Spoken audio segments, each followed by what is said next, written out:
Sobrang intense ng laban na to ng Lakers kontra dito sa Suns sa dulo mga pare ko. Hindi napigilan ni Lebron yung init ng ulo niya sa ginawa nitong si Dillon Brooks sa kanya. Tinuruan niya ng leksyon ni Lolo Bron. Inasar pa ni Luka yan after na ma-fouled out sa dulo. Walang Austin Reeves at itong si Marcus Smart ang ginamit dyan sa starting unit.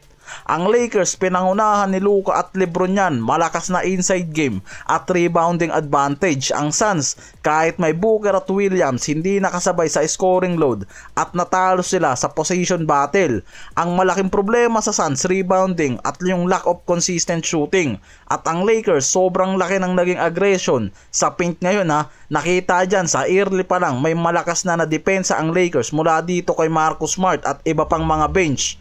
Ito yung sobrang araw na nagbibigay ng malaking hassle at aggressive sa depensa sa perimeter at 3-point line nila. Ang Lakers may 51 rebounds habang ang Suns umabot lang sa 31 rebounds sa game na yan. Malaking gap to na nagresulta ng extra possession at second chance points para sa Lakers. Si DeAndre Ayton nag-deliver ng double-double dyan, 18 points, 11 rebounds sa game mga pare ko. Siya yung naging mismatch sa mismong game na yan. May scoring efficiency pa yan na 9 of 10 sa field goal at rebounding dominance na nagbibigay ng interior stability sa Lakers offense at defense. Sa shooting efficiency at spacing, ang Suns hindi naging efficient sa perimeter shooting at hindi sila nakasabay sa Lakers scoring burst lalo na sa second half. Si Luka ang nagpakita ng mala MVP style na naman sa game, gumawa ng 29 points, 7 of 23 field goal, 2 of 12 3-point.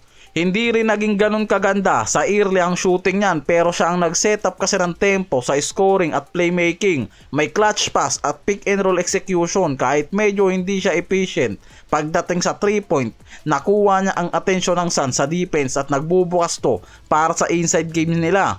Si LBJ ang sumunod dyan na may high impact sa opensa nila. Merong 29 points, 3 rebounds, 4 assists. Sobrang bigat ng role pa rin para sa leadership. At transition offense nila, ang presence niyan sa lineup yung nagpapalakas talaga ng spacing, veteran decision making, lalo na sa clutch at sa free throw nito sa huling segundo sa fourth quarter para makuha na lang isang kalamangan at crucial moment.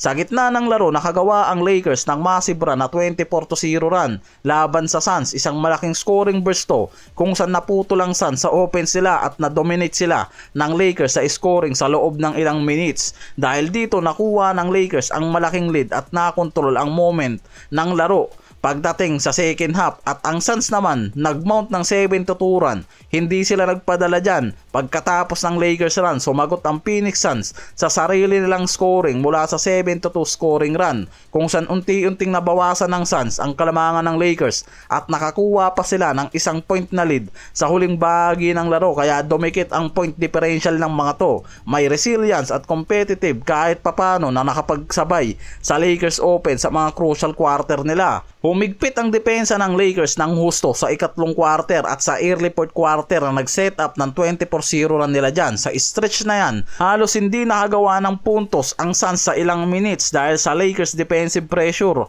May contest shot, rotation at close out. Si Jake LaRavia at Jackson Hayes nagbigay ng malaking defensive energy mula sa bench. May steals, blocks at madalas nagko-contest ng shots ng Suns kapag may switch defense. Si Jared Vanderbilt naman nagbigay ng hustong hassle sa defensive rebounds at physical presence sa ilalim ng basket. Si Smart naman, katulad nitong si Bando, hindi sila naging effective sa opensa. Kahit hindi naman sila naging high scorer sa game na yan, nakatulong yan sa steals, disrupting ball handlers at nag-fight sa mismong Suns offensive sets para hindi sila makakuha ng madaling daloy sa puntos. Sa huling minutes, ang Lakers gumawa ng mga crucial defensive stops laban dito sa Suns kahit na malapit yung point scoring nila. Ang Lakers nag-block at nag-contest ang mga importanteng shot attempts lalo na sa huling possession nila at mayroong isang go-ahead block si LeBron James sa potential game winning sana na gagawin ng Suns.